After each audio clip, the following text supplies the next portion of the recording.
کائنات پہلے دھواں دھواں تھی۔ 3, 2, 1. دوستوں، کیا آپ جانتے ہیں کہ کائنات پہلے دھواں دھواں تھی؟ آج سے 1500 سال قبل کسی کے تصور میں بھی یہ بات نہیں تھی کہ کائنات ابتدا میں دھواں تھی اور اس میں سے کئی گلیکسیز پیدا کی گئیں۔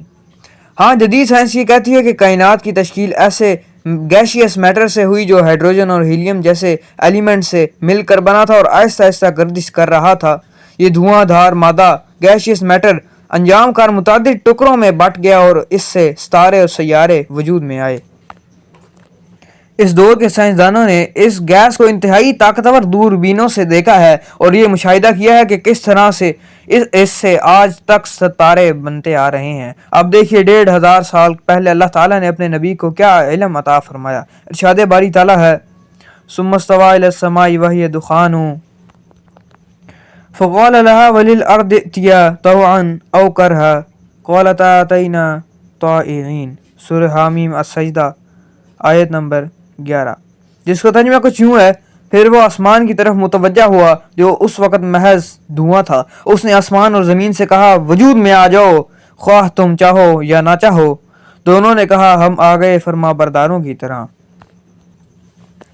نو مسلم موریس بقائے لکھتے ہیں کائنات کے ابتدائی مرحلے دخان دھوئیں کی موجودگی، جس کا حوالہ قرآن مجید میں دیا گیا ہے اور جس سے مراد مادے کی زیادہ تر گیسی حالت ہے، صریحاً اس ابتدائی تخلیق کے تصور سے مطابقت رکھتی ہیں جو جدید سائنس نے پیش کیا ہے۔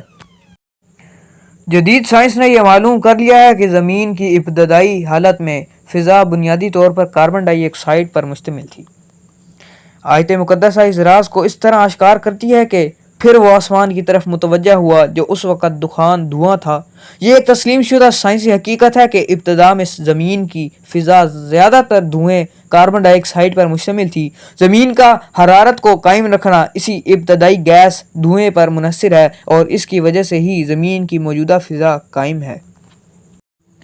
سب سے پہلے دنیا سماوات کے بعض اسرار و حقائق سمجھ لیتے ہیں۔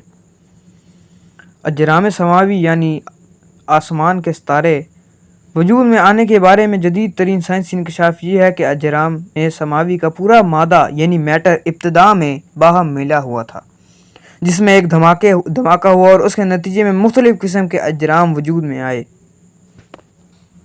جس کے بارے میں سائنسدانوں نے ابھی چند سالوں میں ہی یہ واضح کیا ہے، لیکن 1400 سال قبل ہی اللہ تعالیٰ نے قرآن مجید میں پہلے ہی ارشاد فرما دیا تھا۔ قرآن کی سورۃ انبیاء کی آیت نمبر 30 کا ترجمہ کچھ یوں ہے: کیا ان منکرین نے خدا نے مشاہدہ نہیں کیا کہ زمین اور اجرام سماوی پہلے باہم ملے ہوئے تھے جن کو ہم نے جدا کر دیا؟ اسی تحقیق کے مطابق زمین اور اجرام سماوی کا یہ پورا میٹر پہلے گیشیس اسٹیٹ میں تھا جو بعد میں ٹھنڈا ہو کر سولڈ اسٹیٹ میں بن گیا۔ یہ تحقیق بھی حسب قرآنی بیان کی تصدیق ہے جس میں اس کی تعبیر دھوئیں کے لفظ سے کی گئی ہے۔ ارض و سما کی تخلیق کے سلسلے میں حکمائے مغرب کا خیال یہ ہے کہ شروع میں ارض و سما کا ہیولہ گڈمڈ تھا، پھر ایک دھماکے سے پھٹا یہ ٹکڑا خلا میں سیارہ بن کر گھومنے لگا۔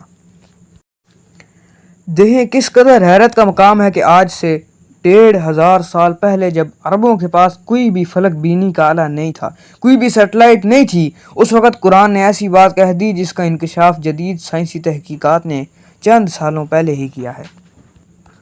اب یہ دیکھیں کہ قرآن نے زمین و آسمان کا کیا تصور پیش کیا ہے۔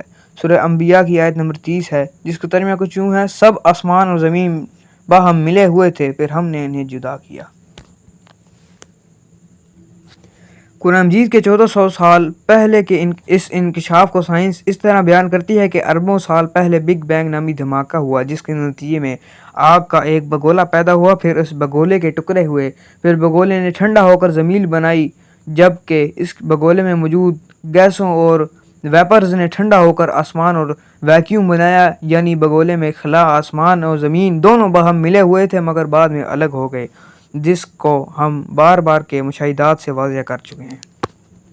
اگر آپ نے مزید اس پر وضاحت دیکھنی ہے تو آپ ہماری پچھلی ویڈیوز جا کے دیکھ سکتے ہیں جن کا لنک میں نے ڈسکرپشن میں دے دیا ہے۔ موجودہ دور کے سائنسدانوں کا خیال ہے کہ کائنات کی ابتدائی شکل ایک مادے کی سی تھی بعد میں تقسیم ہو کر یہ اجرام فلکی اور دوسرے حصوں میں ڈھل گئی۔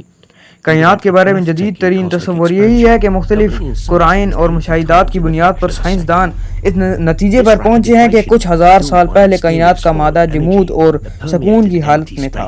یہ ایک بہت ہی سخت اور انتہائی گرم گیس تھی۔ قرآن مجید کی یہ بات حیرت انگیز طور پر جدید انکشافات سے صحیح ثابت ہوئی ہے، جس کو قرآن نے رتق اور فتق سے تعبیر کیا ہے۔ پہلی بار اس کی معنویت 1927 عیسوی میں سامنے آئی جبکہ جارج لیماترے نے بگ بینگ کا نظریہ پیش کیا، جس کو ہم اپنی گزری ہوئی ویڈیوز میں پہلے ہی ڈسکس کر چکے ہیں۔ قرآن مجید نے کائنات کی تخلیق اور پھر اس کے اختتام کی خصوصی علامات کا ذکر کیا ہے، جس کی تائید و تصدیق مکمل طور پر جدید سائنس کے ذریعے ہو رہی ہے۔